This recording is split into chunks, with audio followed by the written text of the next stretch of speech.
मंगलौर में जनसमाज ने मिलकर निकाली मौन रैली। श्री सोमेश्वर जी के सम्मान में जनसमाज उतरा मैदान में। खबर मंगलौर से है, जहां पर मंगलौर में जनसमाज ने मिलकर एक मौन रैली का आयोजन किया, जिसमें अपनी कुछ मांगों को लेकर एक ज्ञापन भी दिया गया।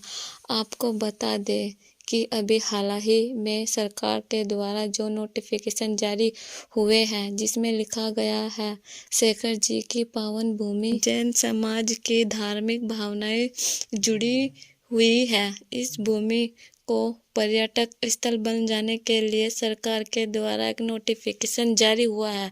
उस नोटिफिकेशन को मंगलौर जन समाज ने मिलकर पुरजोर विरोध प्रदर्शन। सरकार ने जो पर्यटन स्थल घोषित किया है, हम इसका पूर्ण जोर से विरोध करते हैं और हम पूरी तरह से इसका जो है ये विरोध करके सब लोग और सरकार को जो है इसका विज्ञापन देते हैं। इन्होंने जो है इसको पर्यटन स्थल घोषित कर दिया और ये हमारा शाश्वत तीर्थ है, ये सोमेश्वर ये, और ये हजारों वर्ष से जैनों का तीर्थ रहा है और किसी भी सूरत में जो है पर्यटन स्थल घोषित नहीं किया गया। हम पूरा भारत बंद करेंगे और पूरा जैन समाज मिलकर इसका जो है पुरजोर विरोध करेगा और ज़रूरत पड़ेगी तो केंद्र सरकार और प्रदेश सरकार का भी जो है वो ज्ञापन भेजेंगे और पूर्ण रूप से विरोध करेंगे।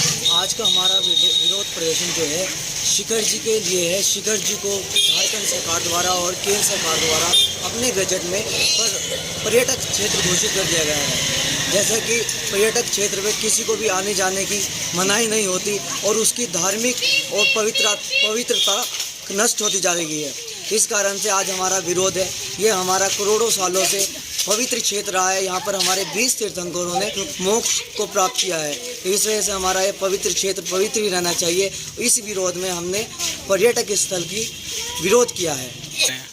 नहीं, विशेष रूप से ये जो तीर्थ है हमारा जैनियों का ही तीर्थ है और जैन समाज ही इसका विरोध कर रहा है, लेकिन साथ में हमारे साथ और भी अब नई अन्य संस्थाएं भी जुड़ती जा रही हैं जो इसका विरोध कर रही हैं, क्योंकि वे भी चाहते हैं कि जो धार्मिक स्थल हमारे बने हुए हैं उन्हें पर्यटक स्थल ना घोषित किया जाए। वे पर्यटक स्थल ना घोषित होकर सिर्फ और सिर्फ हमारे धार्मिक क्षेत्र ही बने रहें। इसके लिए हमारा विरोध प्रदर्शन चालू रहेगा। और यहाँ तक कि मैं आपको बता दूँ कि जैनियों की जनसंख्या पूरे देश में 0.4% है और देश का 24% जो टैक्स इनकम टैक्स जाता है वो जैनियों के द्वारा ही चला। ये विरोध समाप्त नहीं होता, सरकार हमारी बात नहीं मानती तो जैनियों को अगर ज़रूरत पड़ी तो वे अपना 24% जो इनकम टैक्स दे रहे हैं वो रोक लेंगे, जिससे कि भारत सरकार को अर्थव्यवस्था में भी दिक्कत आएगी।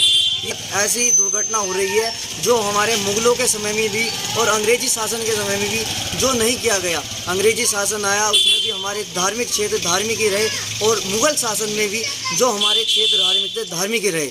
लेकिन ये जो सरकार है इन्होंने धार्मिक क्षेत्र को पर्यटक स्थल घोषित करके बहुत बड़ा गलत कदम उठाया है, जिसके विरोध में हम आज सभी एकत्रित हुए हैं और ज्ञापन दे रहे हैं कि हमारी अभी मौन रैली निकाल रहे हैं और 18 तारीख को सभी मिलकर देशव्यापी दिल्ली पर एक मौन जुलूस का और एक धर्म सभा का भी आयोजन किया जा रहा है लाल किले पर 18 तारीख को।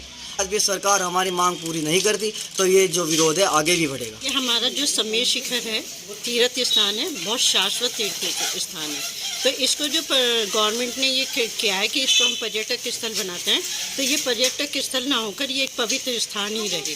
ये ज़्यादा अच्छा रहेगा। अगर ये कार्य नहीं, गवर्नमेंट हमारी बात नहीं सुनती तो हम इसमें GST भी नहीं देंगे। आगे के जो इलेक्शन होंगे उसमें भी हम लोग भाग लेंगे। ये बड़ी प्रॉब्लम आएगी। इसी कारण हम यही चाहेंगे कि हमारी सरकार इस विषय में विचार करे। हालांकि जैन समाज बहुत अल्पसंख्यक है, अल्पसंख्यक होने के बावजूद भी ये बहुत एकता में बंधे हुए रहते हैं और शांति होकर ही काम करते हैं। हमारा ये इच्छा ये नहीं है कि हम आगे चलकर बसें चलाएं या बसें जलाएं या जुलूस निकालें, तो ये हमारी बिल्कुल हमारा आज सोमेश्वर जी जो पर्यटन स्थल बनाया जा रहा है उसके विरोध में प्रदर्शन था। जो सोमेश्वर जी है वो हमारी 20 भगवान उससे मोक्ष गए हैं और अनंत अनंत साधु परमेश्वरी उससे मोक्ष गए हैं, तो वो हमारे शाश्वत तीर्थ क्षेत्र है और गई है। तो हम उसके विरोध में किया कि वो पर्यटन स्थल नहीं है, वो एक पवित्र स्थल है। आइए, हम लोग जैन है, अल्पसंख्यक है, हमारे अधिकारों का हनन हो रहा है और सरकार ने हमें कोई नोटिस नहीं दिया और उन्होंने नोटिफिकेशन जारी कर दिया कि ये एक पर्यटन स्थल घोषित किया। लोग मौन से प्रदर्शन करेंगे और हम ये चाहते हैं कि सरकार अपना ये नोटिस वापस ले जल्द से जल्द।